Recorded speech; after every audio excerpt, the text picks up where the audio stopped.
Aleluias. Crianças de 0 a 11 anos podem ir para o culto infantil, por gentileza.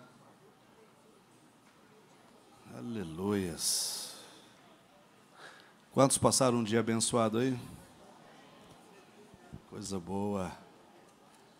Aproveitar a oportunidade que a Pâmela Coelho, filha do meu amigo Paulo Coelho 007, nos doou alguns alimentos lá de Itaberaí.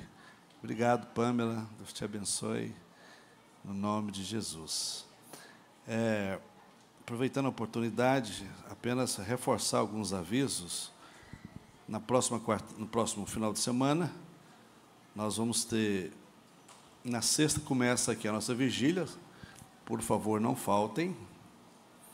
Venham estar conosco. E no domingo, a nossa Santa Ceia. Tá bom? Não faltem. Já estamos na 3ª Santa Ceia do ano. Glória a Deus. Tá? E no dia 3, nós vamos começar o nosso jejum. É um jejum para a nossa saúde física e saúde emocional. Eu tenho estado bastante preocupado, irmãos, com a saúde do nosso povo, sabe? Falo com um, falo com o outro. E aí, amiga, bem-vinda. As pessoas estão reclamando muito, elas não estão bem, né? São doenças terríveis que têm surgido, doenças emocionais, as pessoas não estão dando conta de suportar os desafios, né? As pessoas estão muito adoecidas, muito, muito, muito. Então, é um que surtou, é outro que adoeceu, é outro que está com crise daquilo outro. Enfim, não tem sido fácil. E nós estamos começando esse jejum, nós estamos propondo esse jejum exatamente para isso. Qual o propósito? O propósito é exatamente Deus trazer saúde para nós. Porque existem coisas, irmãos, que dependem claramente da sua postura espiritual, né? Sobretudo você que gosta de ficar envolvido com rede social, aí, sai desse treco. Esse treco nocivo. Como é que vai ser? Como é que vai ser? Como é que vai ser? Esquece esse negócio e vai cuidar da sua vida espiritual, da sua saúde mental, certo? Porque, do contrário, você vai adoecer, você não vai dar conta, não vai dar conta, sabe? Então, nós precisamos clamar ao Senhor, nós precisamos buscar a face do Senhor, para que Deus nos poupe, para que Deus tenha misericórdia de nós, sabe? Pessoas que eu conheço, pessoas maravilhosas, pessoas que eu achava que estava bem, eu achava que estava tranquilo, quando a fé surtou, deu ruim, certo? Ainda mais se você envolver com coisa errada, ainda mais se você envolver com pessoas erradas, aí pronto, aí vai piorar mais ainda. Então nós temos que agarrar com o Senhor, e esse jejum tem esse propósito, Deus nos guardar, sabe? Deus guardar nossa saúde física, guardar nossa saúde emocional. Nós estamos com um caso aqui de uma criança de 12 anos que não está bem, né? Do nada, essa criança começou de acordo com a mãe, a ter sonolência, tal. Correram para o médico, uma luta para conseguir a internação com a criança, e a criança no hospital sem conseguir internar. Uma guerra. A saúde pública do nosso país está um caos, certo? E até que conseguiu internar essa criança, quando foi descobrir, a criança está com um tumor na cabeça, e um tumor extremamente raro e maligno. Enfim, graças a Deus, a igreja mobilizou, nós estamos orando, a criança passou pela cirurgia, está recuperando, ainda está internada, enfim, é o que acontece. Você imagina, nós como pais, seu filho está bem, daqui a pouco ele está ruim, está mal. É loucura, certo? Por isso que a oração, O jejum, ele vai nos ajudar, nos dar força, para que você possa vencer tudo isso, né? Para que você possa suportar tudo isso, para que você possa ter discernimento de Deus, para saber até mesmo em que guerras que você entra, e guerra que você não entra. Tem guerra que você entra que não é sua. Você vai entrar numa guerra que não é sua, num problema que não é seu, você vai ter problema, desnecessário. Então, que Deus nos dê graça, que Deus nos dê sabedoria, que Deus nos dê força para podermos vencer tudo isso. Olha aqui, para vocês terem uma ideia. Tem uma criança que se chama Davi Lucas, um bebê de 10 meses. Olha aqui. Essa criança está com um diagnóstico de trombose na veia aorta e precisa de uma cirurgia urgente. E, pelo que eu fui informado, a cirurgia custa R$200 mil. Certo? R$200 mil. E os pais não têm condição. Você imagina uma criança de 10 meses, gente, numa condição dessa? Tá? Então, não é razoável, não é normal. Nós precisamos clamar ao Senhor. Você, pai que está aqui, entrar nesse propósito, vamos juntos em oração, em clamar ao Senhor, para que Deus intervenha, e venha com a sua bênção na nossa descendência, na vida dos nossos filhos, para que os nossos filhos não venham ser atormentados por essas doenças malignas que estão afetando aí a nossa população, tá bom? Vamos orar pelo Davi Lucas, e tem aqui o Hermenegildo, que está na UTI gravíssimo. Nós também vamos orar por ele e pedir que Deus possa abençoá-lo de forma maravilhosa, tá joia?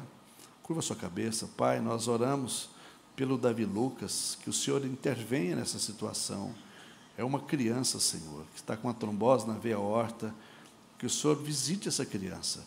Se for necessário que ela venha passar por uma cirurgia, que o Senhor crie as condições para os seus pais poder pagar essa cirurgia e essa criança poder sair dessa situação. Visita o Hermenegildo, em nome de Jesus, visita a Giovana, que essa recuperação da Giovana seja algo extraordinário, maravilhoso, e a todos quantos que aqui estão nessa noite, que porventura estejam passando por algum problema emocional, que o Senhor tenha misericórdia, que o Senhor entre com providência, com paz, com cura, no nome de Jesus. Tá bom? Sei que nós já recebemos muita gente, apresentamos, mas nós estamos aqui com uma carta de transferência de um casal muito querido, né? Isael Fontoura e Isabel Fontoura. Faz assim. Bem-vindos. Vamos dizer bem-vindo a eles? São bem-vindos em nome de Jesus. Estão vindo para estar congregando conosco. Que coisa maravilhosa, Isabel. Muito bom. Tá? E eu tive a grata satisfação de lá no fundo ver o Jean, mais a Ana e a Giovaninha. A Giovaninha já foi para a sala, né? Que bom, Ana. Saudade de você, viu? Ministrar aqui. Tá? Que bom.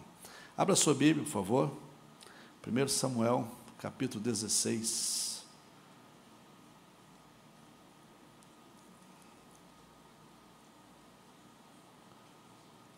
A partir do verso 15. Deixa só aberto aí, eu vou falar algumas coisas para vocês. 3 características desse matador de gigante. Quem é o matador de gigante que você conhece? Você sabe quem é? Você pode falar para mim? Sou eu. Vixe, está com medo? Ai, meu Deus. Você é matador de gigante. Lógico, só de você estar aqui já é uma vitória muito grande. Porque imagino eu que quantos tiveram dificuldades para estarem aqui. Né? Outros não conseguiram chegar. Em função das guerras, das lutas que são diárias, né? que vêm sobre nós através de desânimo, medo, através de tantos problemas emocionais, através de tantos problemas familiares, e nós precisamos estarmos prontos para isso. E uma das coisas que eu acho interessante sobre essa história, que eu vou comentar com vocês aqui sobre Davi, essas características de Davi, desse matador de gigante, parece até meio um paradoxo, né? Como é que um matador de gigante toca harpa? Primeira coisa que eu vou falar para vocês, matador de gigante que era adorador. O cara era um exímio adorador, um profundo adorador. Olha o que o texto diz. Os oficiais de Saul lhe disseram: há um espírito maligno mandado por Deus te atormentando. Que o nosso soberano mande esses teus servos procurar um homem que saiba tocar harpa. Quando o espírito maligno vindo da parte de Deus se apoderar de ti, o homem tocará a harpa e tu sentirás melhor. Olha o que os oficiais de Saul disseram, né? Você está sendo atormentado, há um espírito maligno te perturbando. Então, como é que nós vamos vencer isso? Autoriza os teus servos a procurar alguém que toque harpa. Por que tinha que ser harpa? Porque era alguém que eles conheciam e que tocava com uma maestria extraordinária. E não apenas tocava, irmãos, porque tocar um instrumento bem, tem muita gente que toca, talvez muito melhor do que muitos adoradores. Agora, a questão não é apenas tocar, é fazer com que esse instrumento sirva de adoração, seja para adoração. E pelo que nós podemos perceber, a adoração, aqui, nesse contexto bíblico, trazia paz ao espírito que perturbava Saul. E se você for observar, é uma realidade, é uma verdade. Como que o louvor é extraordinário, irmãos? Como que o louvor é libertador? Como que é extraordinário você poder adorar o Senhor, entender que Ele é o soberano, que Ele é tudo aquilo que eu preciso, que você precisa. Como que isso é libertador, né? Mas não é tocar de qualquer jeito, não é tocar com motivação equivocada, nada a ver, né? Tudo isso tem um trabalho que precisa ser feito, que precisa as pessoas entender que a motivação pela qual você faz isso ou aquilo vai fazer diferença. Deus vai receber ou não vai receber. Essa semana eu estava lendo na minha leitura devocional, espero que todos estejam lendo aí. Nós estamos lendo a Bíblia, sim ou não, irmãos? Sim. Ótimo. Então, na minha leitura devocional essa semana, eu estava lendo sobre Abel e Caim. A Bíblia diz que ambos levaram para Deus ofertas. Ambos. Abel levou, certo, o melhor que ele tinha, a primícia do seu rebanho. E a Bíblia deixa isso claro, que ele levou a primícia do seu rebanho, o melhor que ele tinha. Caim pegou frutos daquilo que ele plantou e simplesmente levou e jogou lá. E a Bíblia diz o seguinte: Deus se agradou tanto da oferta de Abel como de Abel, mas Deus não se agradou da oferta de Caim e nem de Caim. Óbvio, irmãos, que você vai ter que entender o contexto histórico. Você vai descobrir e vai entender. É como se você pegasse alguma coisa e falasse assim: uma oferta qualquer, vou dar para Deus, toma aí, Senhor, eu vou te ajudar. Outra coisa é você pegar parte daquilo que Deus tem te abençoado e dizer para Deus: está aqui, Senhor, parte daquilo que o Senhor tem me abençoado, muito obrigado. Muito obrigado. Porque tem pessoas que acham que estão fazendo favor para Deus em vir à igreja, em ofertar, em dizimar, quando na verdade É Ele que está fazendo favor para você, de você estar vivo, de você permanecer vivo. Porque o salmista diz: se Ele tirar o seu ar, acabou, já era. Certo? Então, isto é importante. Então, esse matador de gigante, ele tocava harpa, e alguém foi claro, disse: olha, eu conheço alguém. Eu conheço alguém, um garoto da casa de Jessé. Esse menino, ele é um adorador fiel. Esse menino faz diferença. As pessoas precisam dar testemunho de quem você é e do que você faz, seja de bom ou de ruim. As pessoas sempre vão dar testemunho. Não cabe a mim, não cabe a você ficarmos nos projetando de forma equivocada. Não. Tem sempre alguém que vai lembrar de você para alguma situação, em algum problema, porque esse alguém vai saber que você vai resolver isso. E esses oficiais de Saul, vendo a situação do seu chefe endemoniado, possesso, eles imaginaram: como que a gente vai resolver isso? Não tem como. A única forma de resolver isso é trazer um adorador, alguém que tenha habilidade, afinidade com o Senhor, certo? Afinidade com o Senhor. E assim o fizeram. Leva Davi, e na medida que o demônio manifestava na vida de Saul, certo? Naquele exato momento, Davi adorava o Senhor. E no que ele começava a dedilhar a sua harpa, e certamente a cantar e adorar o Senhor, os demônios iam embora. Porque os demônios não suportam adoração. Sabiam disso? Não suportam. Os demônios vivem e convivem no meio da murmuração. É o lugar predileto da morada dos demônios, é a murmuração, no meio da murmuração. Se você é um expert em murmurar, saiba que você está no lugar certinho onde o diabo quer que você esteja.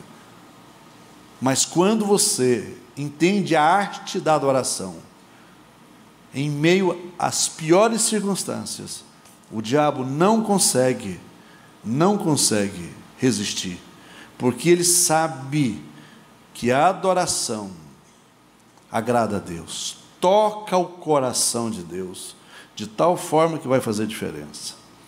Eu aprendi algo muito importante, que tudo que é digno de ser feito, é digno de ser bem feito. Tudo. Por isso a Bíblia diz que maldito é aquele que faz a obra de Deus relaxadamente. Se você decide ou decidiu fazer algo para Deus, faça de coração. Faça bem feito. Não faça por motivação errada. Nunca faça isso. Nunca. Mas vai fazer algo para Deus, faça o melhor. Dê o seu melhor. E você vai ver a recompensa disso de forma sobrenatural. Sobrenatural. Seja melhor naquilo que você faz. Você pode ter certeza que o mundo virá a você. Se as pessoas não procuram você para nada nessa vida, porque elas não entendem, não conseguem ver que há nada de bom em você. Nada de bom. Que as pessoas não conseguem ver que você pode fazer alguma coisa diferente na vida delas. Ninguém vai procurar você. Ninguém, absolutamente ninguém. E se ninguém te procura para nada, então tem alguma coisa errada. Tem alguma coisa errada. Você já viu um excelente pedreiro ficar parado? Mas nunca.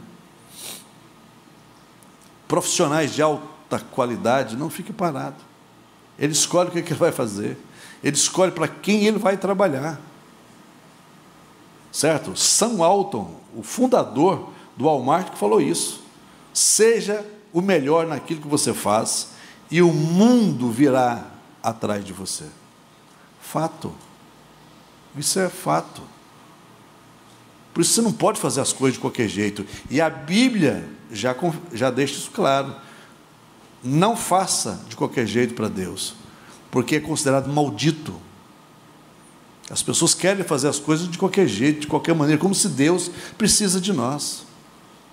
Eu estou pastor dessa igreja, irmãos. Eu não sou pastor dessa igreja, eu estou. Porque na medida ou no momento que eu achar que eu sou o cara aqui, o facão vem, já era. Certo? Deus não precisa de mim, Deus não precisa de você. Deus conta comigo, Deus conta com você. Essa é a diferença. Deus não precisa de mim, Deus não precisa de você. Não vai achar que você é o cara. Não, esquece. Certo? Saul achava que era o cara. Deus levantou um cara melhor do que ele. A Bíblia diz que Deus achou um homem, procurou um homem muito melhor do que Saul. Muito melhor. Porque é assim que ele faz. Se você tem a oportunidade de fazer algo para Deus, faça, mas faça da melhor forma possível. O que você faz? Faça com amor, com dedicação, porque a paga vem de Deus, bem como a maldição também vem. Então é melhor ter a bênção dele. Outra coisa importante: existem vastos recursos de revelação do céu para as áreas da educação, negócios, artes, músicas e na ciência. E esses recursos têm que ser acessados para esse tempo. Quem está falando isso é Bill Johnson. Olha o que esse cara está falando. Um pastor desse século 21 extraordinário, um cara que tem sido usado por Deus ali na Califórnia de forma maravilhosa. Um santo homem de Deus. Um homem que Deus tem usado ele de forma poderosa.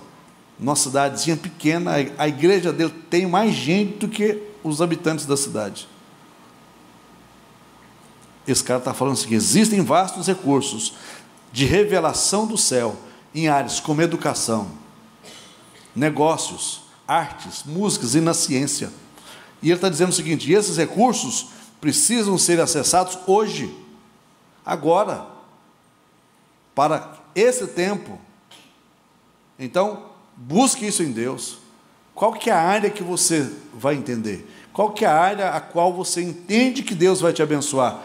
Então, busque de Deus. Se é no mundo dos negócios, seja um expert nos negócios. Se é na educação, deixa Deus te usar de forma maravilhosa. Certo? Se é na música, deixa Deus te dar composições extraordinárias.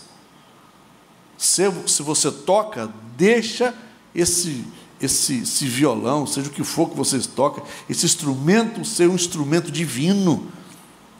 Na medida que você for tocar, o Espírito Santo se mova de forma maravilhosa. Na medida que você abrir a voz para adorar, que o mover de Deus possa encontrar corações abalados, abatidos, destruídos por esse mundo amaldiçoado pelo pecado.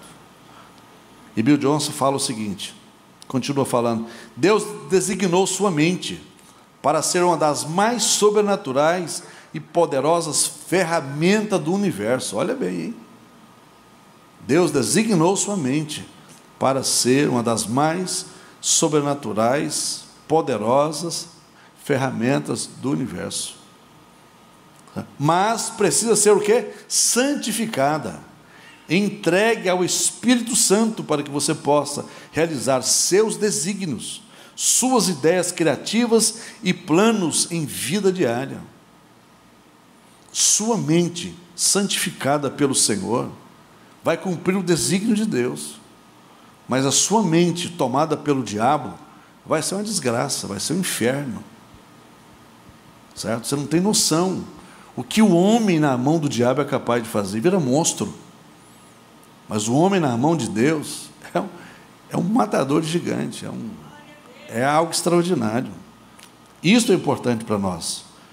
Quando fazemos a vontade de Deus, Bill Johnson continua falando, trazemos a realidade do reino para destruir o trabalho do diabo. Por que o diabo ainda encontra espaço na nossa casa, no nosso trabalho, às vezes na nossa igreja, no nosso bairro, no nosso meio?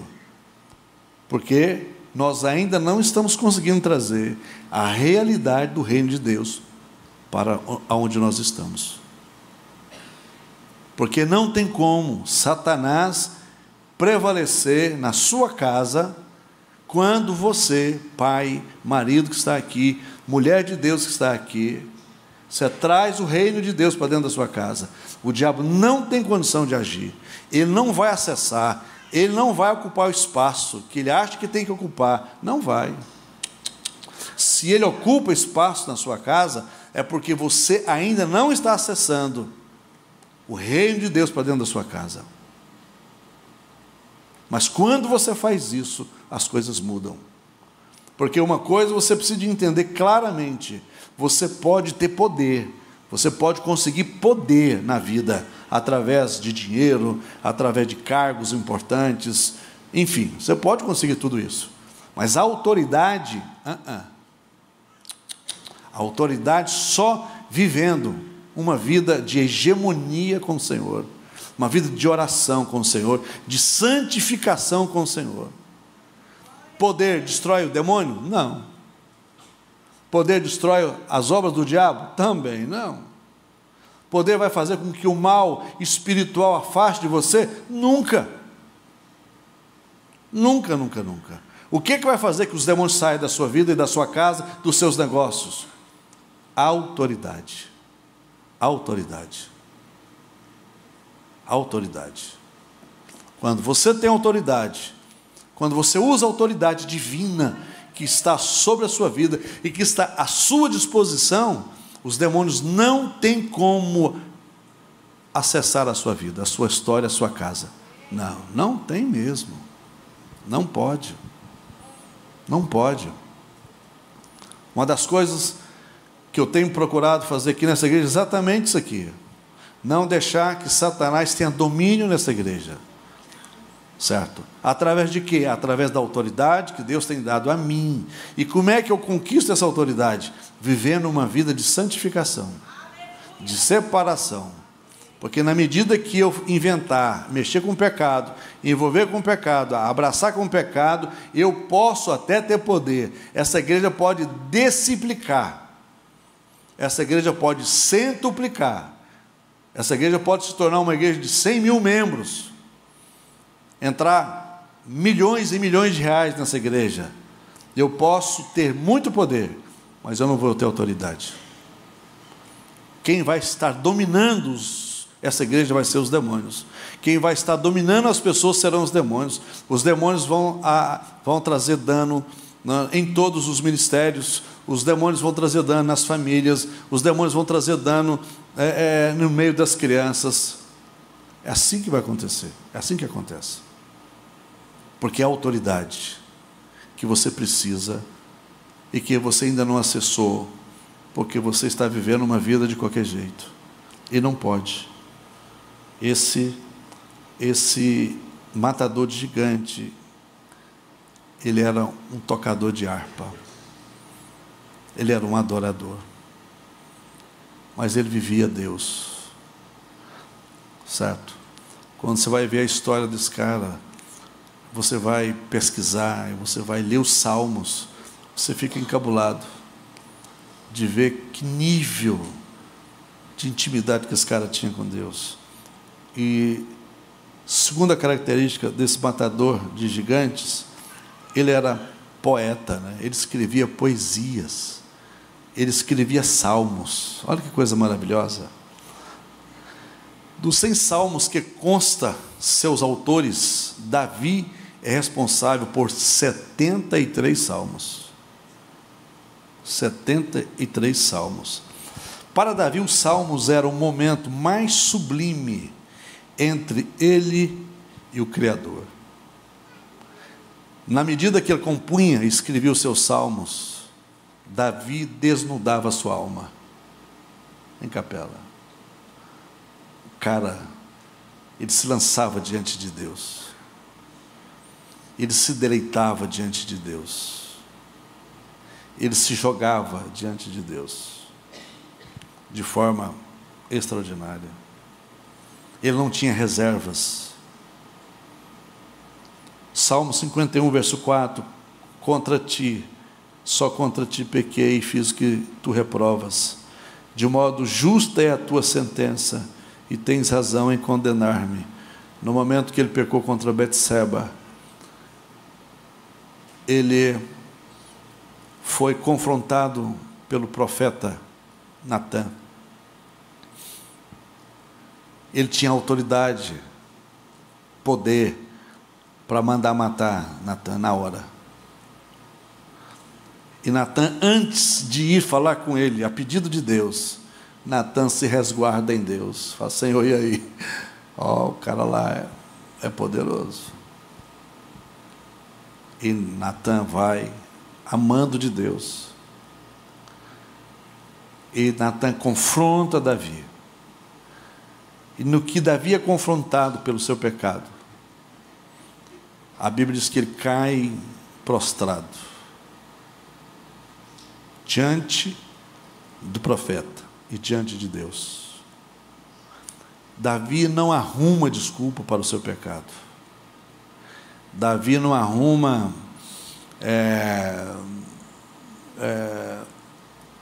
não joga no colo de ninguém.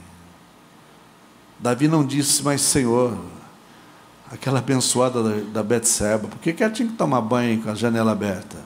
Folgada. Ai, ser folgada essa irmã lá longe. Não, ele não falou isso. Ele não disse nada disso.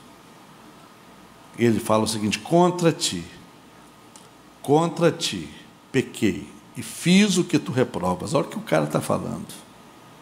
De modo que justa é a tua sentença, porque ele recebeu uma sentença de morte. Deus irou com Davi, mas muito, porque o que Deus investiu em Davi foi algo extraordinário.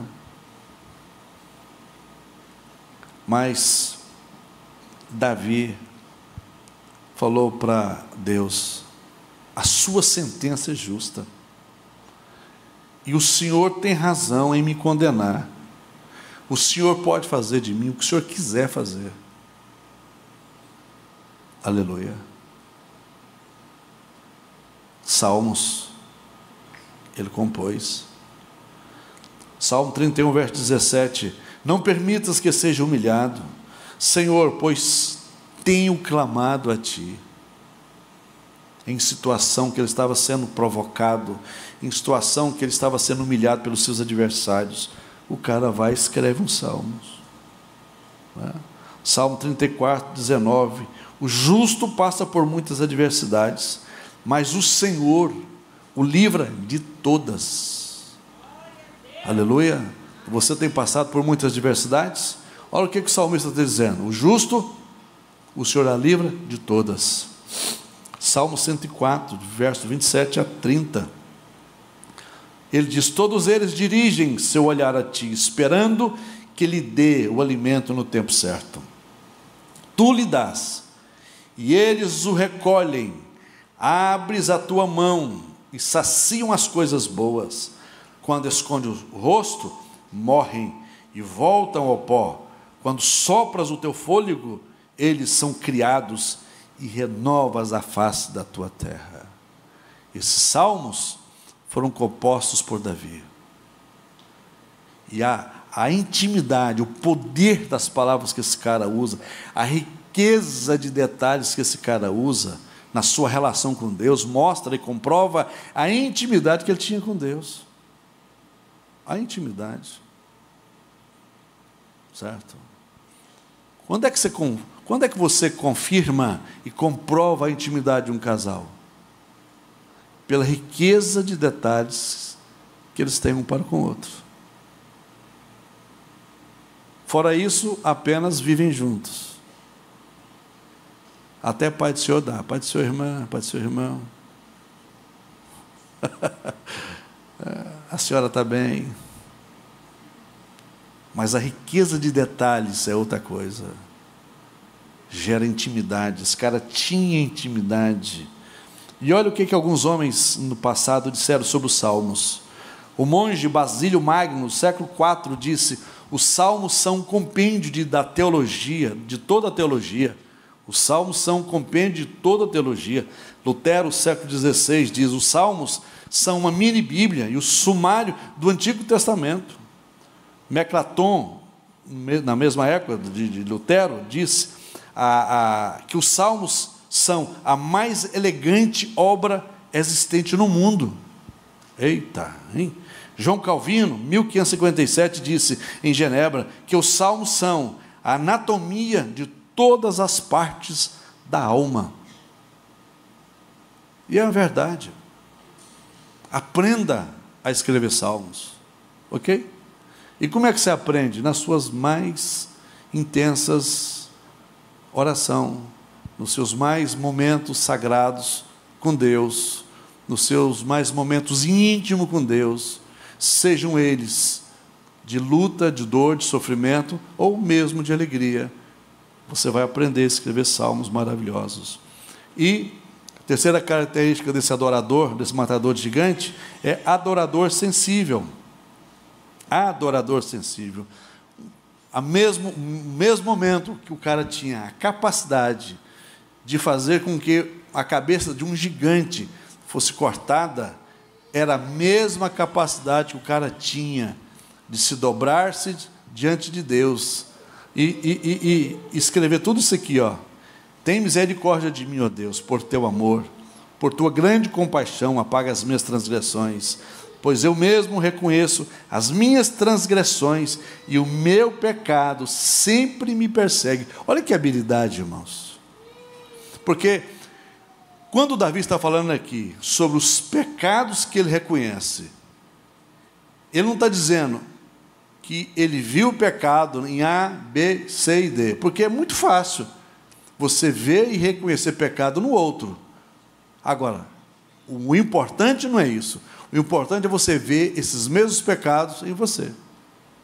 Aí que está o segredo. É fácil vê-los nos outros. É fácil apontá-los, mas é difícil reconhecê-los em nós. E Davi está dizendo aqui, ó, pois eu mesmo reconheço as minhas transgressões, e o meu pecado me persegue. Aí ele fala assim: contra ti pequei, e fiz o que reprovas. Então, os salmos de Davi eram um compêndio de riqueza, né, de adoração, de reconhecendo Deus na sua grandeza, na sua brandura, no seu amor, na sua habilidade, na sua capacidade. Ao mesmo tempo, o salmo de Davi era ele dizendo sobre ele, quem que ele era, desnudando a sua alma. Porque, irmãos, confessar pecado não é uma tarefa fácil, nunca foi. E Davi não tinha essa dificuldade para dizer para Deus sobre os seus pecados. Não tinha. E com isso eu quero abrir um parênteses aqui, deixar claro para todos vocês que estão aqui, e fazer uma pergunta: quantas vezes nas suas orações você desnudou sua alma, contando para Deus os seus pecados? Não é dizendo o seguinte: uma coisa é eu falar para Deus: Senhor, perdoa os meus pecados, tem misericórdia de mim. Ok. Outra coisa é eu falar para Deus: Senhor, eu sou zoiudo. Nossa, mas eu sou invejoso. Meu Senhor, mas como eu tenho inveja. Você já fez isso? Não sei. Outra coisa, até aí está tudo bem, né? E aí? Quando entra nessa questão sexual, ó Senhor, olha o que eu estou vendo. Esse vídeo, isso aqui. Ó Senhor, ó, eu estou planejando para dar um festa na irmã. Não faz isso não, está amarrado. Né? E aí? Quantas neuras nós temos? Quantos problemas nós temos nessa área? Né? E aí, você já conseguiu falar isso para Deus? De forma detalhada? Ó Senhor, eu sou meio taradão. Misericórdia, o sangue de Deus tem poder. Ou então, ó Senhor, eu estou com uns pensamentos malucos aqui, né? ciscando para lá, para cá, para trás, para qualquer lado. E aí? Isso é Salmos. E a gente tem que falar isso para Deus. A gente tem que sentar e explicar isso para Deus. Ó, Senhor, está difícil. Nessa área aqui eu dou conta de resolver o problema, mas nessa área aqui, ó, verbalizado. Ó, eu sou ruim mesmo. Que silêncio, né, irmãos? Ai, meu Deus do céu, vou até tomar uma água aqui. Porque é a única forma de nós alcançarmos a cura, gente. Não tem jeito. Se nós não entendermos como é que funcionam essas coisas, nós seremos apenas frequentadores de igreja. Seremos apenas consumidores de religião. Só isso. Você nunca vai ser confrontado. E a forma de eu ser confrontado é em cima do meu erro, é em cima do meu pecado. Eu sou ruim mesmo. Eu gosto de confusão, eu gosto de arrumar problema com os outros, eu gosto de colocar um contra o outro. Essa é a minha habilidade. Falar isso para Deus é fácil? Não. Falar que você é maluco, que você gosta de pornografia, você já falou isso para Deus? Você quer trair sua esposa? Ou você, esposa, está traindo seu marido? Essas coisas acontecem, gente. E esse trem nos pega todos os dias. Certo? E Davi está dizendo aqui, eu pequei contra ti. Pequei contra o Senhor e fiz o que o Senhor reprova. Tudo isso são coisas que Deus reprova em nós. Ou eu estou falando para anjos aqui? Não, estou falando para a gente. A começar de mim, que estou aqui em cima. Você acha que o quê? Você acha que se você tem um capeta na sua cola, você imagina quantos capetas tem na minha cola? Sou melhor do que você? Não sou melhor do que você. Eu estou imbuído num encargo que me dá mais responsabilidade. E que o meu tombo é maior, vai gerar mais problemas. Por isso eu não posso ficar brincando de ser crente. Por isso eu não posso ficar brincando de pique-esconde. Não, mas não mesmo. Olha isso aqui, Paulo Hovey. O mundo de um cego é determinado pelos limites do seu toque. O mundo do ignorante pelos limites do seu conhecimento. O mundo do grande homem de Deus pelos limites da sua visão. Ok? Você precisa de entender isso. O mundo de um cego é determinado pelos limites do seu toque. Como é que é o mundo do limite de um homem de Deus, de uma mulher de Deus? Pela sua visão, pela sua capacidade de enxergar além. Além. Você está próximo de um abismo. Você tem que enxergar, se mais um passo que você der, você vai cair, olha. Ou você acha que você vai andando e cai assim? Não é assim não. Certo? É muito importante. Esse Tim Raymond, ele fala o seguinte: há muitas coisas que podem prender meus olhos, mas muito poucos são capazes de prender meu coração. Seu coração está preso em quê? Me fala. Aí que está o segredo. O coração de Davi nunca foi preso no poder, nunca foi preso na fama, nunca foi preso no grande exército que ele tinha. O cara chegou a ter 1 milhão de soldados, irmão. Sabe o que é isso? O exército brasileiro não tem 300 mil. Quantos homens tem? Uns 300 mil homens? Não deve ter isso mais. No meu tempo, alguns anos atrás, tinha 700 mil. Hoje não tem 300 mil homens. O exército brasileiro, de uma nação de mais de 210 milhões de habitantes. Davi tinha 1 milhão de soldados. Ok? E quem eram esses caras? Extremamente letais. Ele tinha 37 homens lá. Você está de brincadeira, os caras. Desses 37 homens, ele tinha mais 600 homens que não perdia guerra nenhuma. Ele não ficou preso a isso, o coração dele não estava preso nessas coisas, não estava preso na fama, no poder, no dinheiro, na riqueza que ele tinha. Quando você pega lá 1 Crônicas, capítulo 29, você vai observar lá que quando Davi foi doar a oferta para a construção do templo, que Deus não pediu, ele que decidiu voluntariamente fazer isso para Deus. Voluntariamente. Olha a diferença. Então, lá no capítulo 29 de 1 Crônicas, a Bíblia diz que Davi doou da sua riqueza pessoal 105 toneladas de ouro. O que você acha? 1 tonelada resolve o seu problema? Melhor, 1 quilo resolve. Quanto mais 1 tonelada. Agora o cara doou 105 toneladas de ouro. O cara doou 240 toneladas de prata. Fora joias e tantas outras coisas que ele doou. Então, o coração de Davi nunca esteve na riqueza. Como muitos cristãos hoje, o coração deles está preso nos negócios, no dinheiro, com coisa que você vai levar essa miséria, varão. Você vai morrer. Se você morreu hoje, vai levar o quê? Me conta. Se tiver uma viúva bonita, ferrou, varão. Lascou. Vai ter meia dúzia de varão lá, orando pela viúva, lá no dia, lá, é isso que te digo, varão, e profetizando para ela. Você encontrou o que estava perdido, sou Joey. E o defunto lá quase para ressuscitar, de raiva.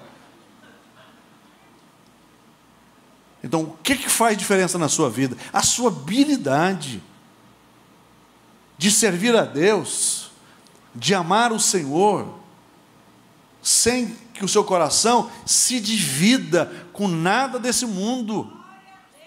A diferença de Davi e Salomão, seu filho, única diferença, sabe qual? O coração de Salomão foi dividido.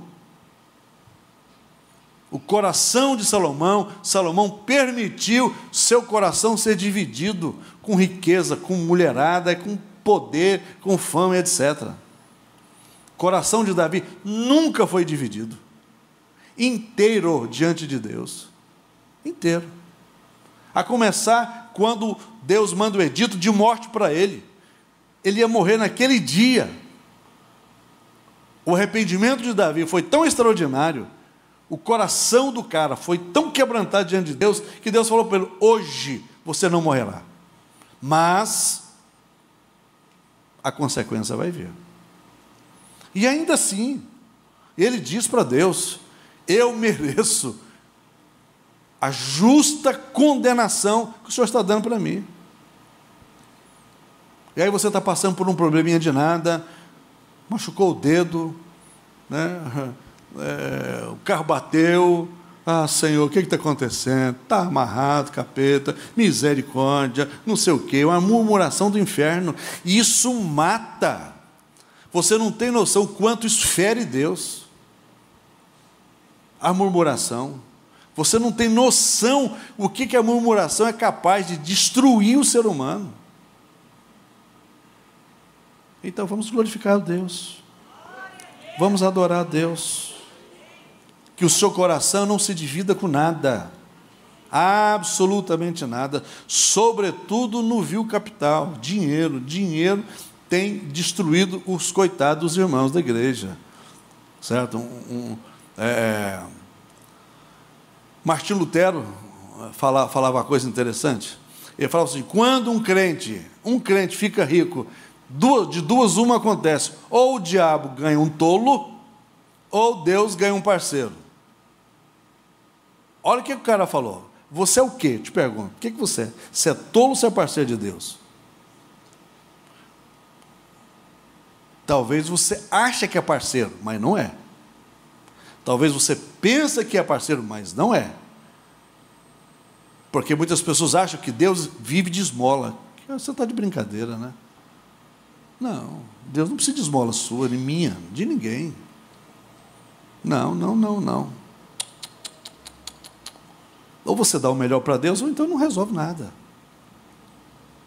E quando você agarra-se a isso, porque o seu coração não é dele ainda. Não é. Não, nunca foi. Então, Davi morre com 70 anos de idade. E a Bíblia diz o seguinte: e morreu Davi em boa velhice, cheio de vida, cheio de honra e cheio de riqueza. Aleluia, aleluia, aleluia. Você sabe o que é que você morrer de honrado? A maioria das pessoas que eu conheço que tem alguma coisa, adoeceu, os herdeiros ficam desesperados, morre miserável. Em nome de Jesus, morre. Os caras brincam de panela velha. Olha que demônio. Sabe por quê? Você acha que a culpa é dos herdeiros? Nunca. A culpa é sua. Porque o seu coração está dividido. Ok? Seu coração é dividido. Se o seu coração fosse dele, 100%, você não passaria por esse problema. Não passaria. Mas nunca, nunca, nunca, nunca, nunca, nunca. Nunca. É a Bíblia que está dizendo, irmãos. O final da vida do cara. Aí quando você pega Atos dos Apóstolos, capítulo 14, depois você abaixa lá. E a Bíblia diz o seguinte, olha que coisa linda que a Bíblia diz: e Davi cumpriu todos os seus dias na face da terra. Em outras palavras, sabe o que a Bíblia está dizendo? Que Davi cumpriu o último segundo de vida que Deus projetou para ele. Então, pastor, você está dizendo o seguinte, que eu posso morrer antes do tempo? Pode. Pode. Você pode morrer antes do tempo determinado por Deus, antes do tempo que Deus projetou para você. Pode sim. Pela vontade permissiva de Deus, não pela vontade diretiva. Porque você se agarra a coisas que você nunca deveria agarrar. Você apaixona por coisas que você nunca deveria apaixonar. Não é? Você que gosta de coisas, de bens, morre e nem dorme por causa das coisas, vai morrer rapidinho. Porque Martin Luther King diz o seguinte, que tudo aquilo que eu agarrei com as minhas mãos e segurei, apertei pelas minhas mãos, saíram pelos dedos. É assim que acontece. Quem é que guarda a sua vida? O Senhor. Quem é que te protege? O Senhor. Quem é que te faz prosperar? O Senhor. Quem é que te dá vida? O Senhor. Como é que Deus aumenta os seus dias de vida? Baseado na sua gratidão, baseado na sua generosidade, baseado na sua parceria. Fora isso, sem chance. Outra coisa, andar na luz não significa errar, mas perceber. Ok? Andar na luz não significa não errar. Significa perceber. Isso tem a ver com o quê? Sensibilidade. Sensibilidade. Ei, eu estou fazendo a coisa errada. Eu estou agindo errado. Para aí. Eu estou trocando aquilo que é mais importante na minha vida, que é a minha jornada com o Senhor, por coisa que não faz sentido. Eu estou trocando o recôndito da minha família para conviver com coisas e pessoas que não faz sentido. Eu estou trocando o meu tempo precioso de estar com a minha família, de estar na presença do Senhor, para estar vivendo como escravo. Deus não te abençoou, Deus não tem te abençoado financeiramente para você viver como escravo. Você é doido, você é maluco. Então não é isso, que essa bênção não está resolvendo o seu problema. Então, fatalmente você vai perder. Pastor, está me amaldiçoando? Não, não estou te amaldiçoando. É a palavra que está dizendo, varão. Eu tenho que falar isso para você, olha. Eu tenho que falar isso para você. Por que você está segurando? Se você está tentando segurar coisas que você não dá conta. Você está tentando fazer coisas que é impossível de você fazer. Jó, capítulo 10, diz: você não pode aumentar 1 segundo da sua vida. Todos os dias nossos foram determinados pelo Senhor. Dia, mês, ano, segundo, foi determinado pelo Senhor. Então, você está desesperado por quê? Está com medo de morrer? Quem tem medo de morrer é porque não sabe para onde vai. Normalmente, quem tem medo de morrer é porque está agarrado com esse mundo, apaixonado por essas coisas. Quando você apaixona por aquilo que você nunca deveria apaixonar, você tem que apaixonar e amar gente, não coisas. Quando você apaixona pelo seu carro, morre por causa dele, apaixona pelos seus barracões, tudo velho, está alugado, aquela bagaceira, louco. Você está apaixonado por coisas que não faz sentido. Olha. Minhas kitnets. É pecado? Não. Oxalá se eu tivesse umas 200 aí para alugar. Mas isso não pode ser a minha razão de viver. Isso não pode dividir meu coração com Deus. Não. As pessoas não perdem a intimidade quando param de falar. Elas perdem quando param de ouvir, ok?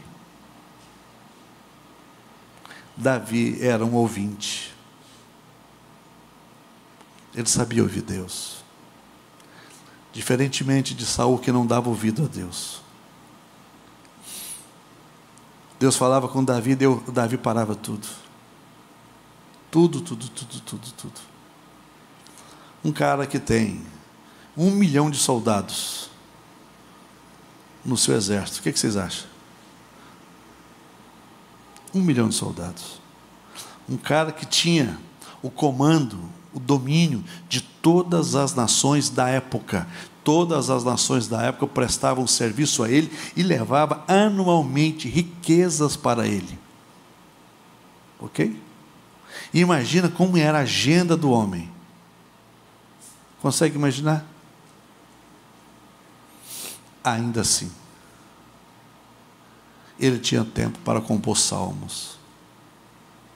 Ele tinha tempo. Ele tinha tempo para ouvir Deus. Ele tinha tempo para ouvir Deus. E esse cara fala o seguinte: as pessoas não perdem a intimidade quando param de falar, mas quando param de ouvir. O diabo sempre vai fazer você não ouvir aquilo que precisa de ouvir, ou tornar você um ouvinte esquecido.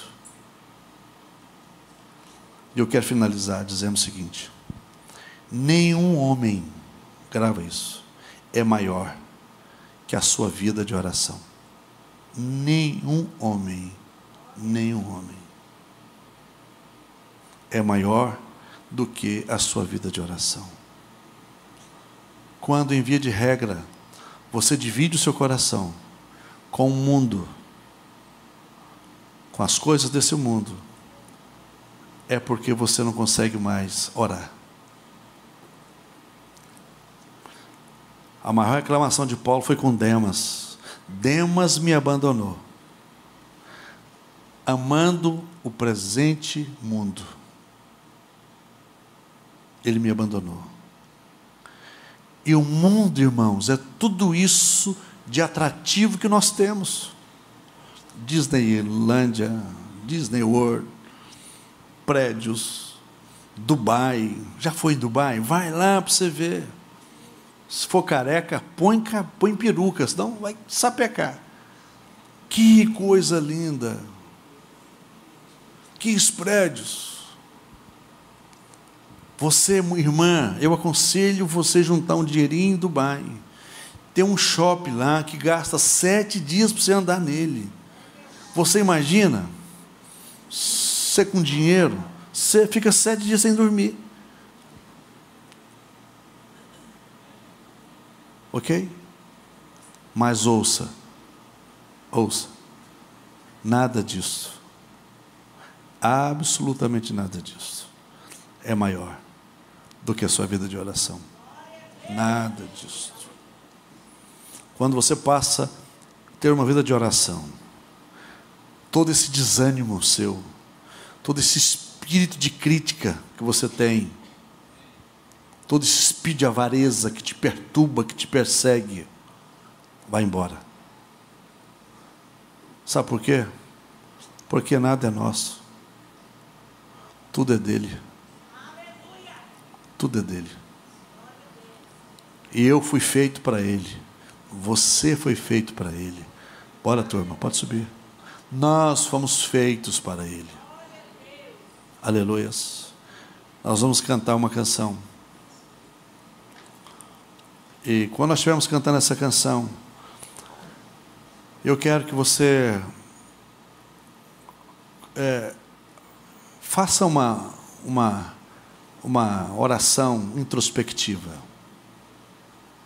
Senhor, como é que está meu coração? Verdadeiramente meu coração é seu? Porventura meu coração não está dividido? Irmãos, presta atenção, até para deixar isso claro. Não é proibido ter coisas, irmãos, nunca foi. Nunca foi, pelo contrário. A vontade plena de Deus é que eu e você sejamos prósperos. Prova disso que Davi doou toda aquela fortuna, mas toda aquela fortuna não roubou o coração dele. Não roubou. E quanto mais ele dedicava a Deus, mais Deus o abençoava. Quanto mais o coração dele enchia-se de Deus, mais Deus o prosperava. Deus levantava nações para abençoá-lo. Deus levantava pessoas para abençoá-lo. Deus levantava guerreiros para abençoá-los. Olha para vocês e pasmem. Os principais guerreiros de Davi, os principais homens de Davi, a guarda pessoal de Davi, não era composta de judeus. Não foi. Era composta por um povo chamado hititas. Os caras eram loucos com Davi, apaixonados por ele. Sabe por quê? Porque eles viam tanto Deus em Davi, eles enxergavam tanto Deus em Davi, que eles queriam ficar perto dele. E não é assim que acontece com a gente? Não é bom ficar do lado de gente que tem Deus? Hã? Tem pessoas tão cheias de Deus, dá vontade de se agarrar nelas. Eu conheci um cara alguns anos atrás, na Vila Nova, na Assembleia de Deus de Vila Nova.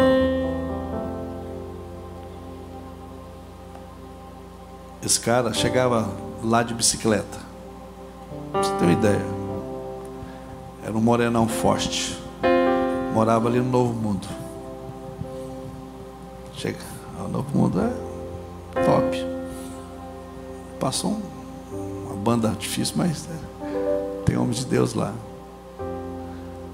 Esse cara chegava na Vila Nova, na igreja. Eu era porteiro, né?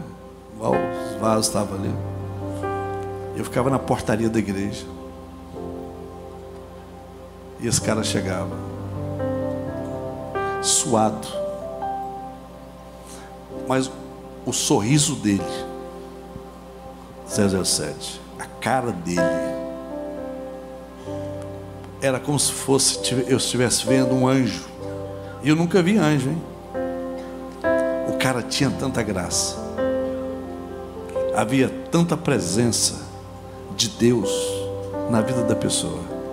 Todo mundo queria abraçar ele, todo mundo abraçava ele suado, um negão suado, molhadinho, mas todo mundo queria tirar uma casquinha dele. Sabe por quê? O cara estava cheio de Deus. tinha tanto Deus nele,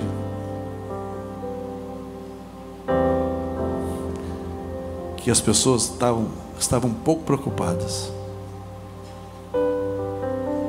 se ele estava suado, cheirando ou não. Por que as pessoas amavam Davi? Por que eles eram apaixonados por Davi? Porque ele tinha Deus. Ele era cheio de Deus. Ele tinha tanto Deus na vida dele. Belo dia, já mais ou menos com seus 55 anos, ele foi numa guerra, e lá um dos filhos do gigante veio sobre ele para matá-lo. E um dos seus guerreiros, sobrinho dele, foi lá e matou o gigante. Aí reuniram o seu exército e disse: nunca mais você sairá conosco para a guerra, porque a lâmpada de Israel não pode apagar. Aleluia. Olha que coisa interessante. Vamos colocar de pé.